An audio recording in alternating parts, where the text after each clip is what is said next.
Chevy Silverado rear brakes. I like to remove the cover off my reservoir so I can keep an eye on my fluid. Driver's side. 19mm takes off your lug nuts. Put your truck in the air. Get your jack stand. And you have two 13mm. There's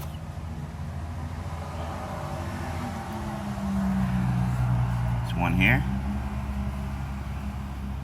And there's one right there. Control on your caliper.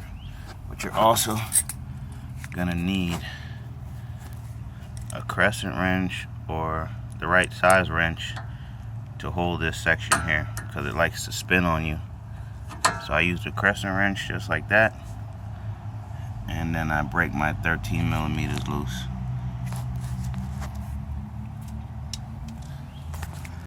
Alright, basically once I break them loose, you can kind of keep the crescent wrench against the caliper.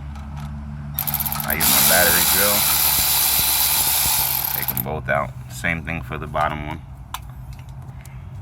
Alright, once you get both your 13s out, just take your caliper. There you go. And rest it right there because we're going to need to compress that piston. Remove your old brake pads. Same thing for the inner pad. You can't get it out by hand. Get your pry bar. Put it in there. There you go, pads out. I'm going to use an old pad with my C-clamp to compress that piston. I'll show you the setup. Old pad, C-clamp. Just turn, compress your piston. Alright, piston's been compressed, as you can see. I like to take note of my wear strip on my old pad. That one's on that side. That one's on this side. This is your inner pad.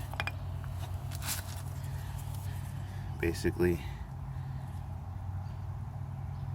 these notches, you're just gonna go in your clips like so.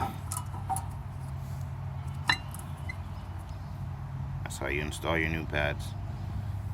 Same thing for the other side, for the inside pad.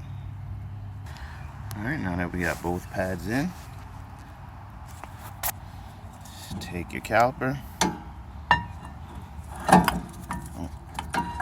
put it back on, make sure these pins are pushed in, same ones you had to use. Crescent wrench, top and bottom, and your caliper will slide right in, just like that. Now you reinstall both your 13mm, just like that. Line them up. Alright, same process. Crescent wrench, battery powered drill,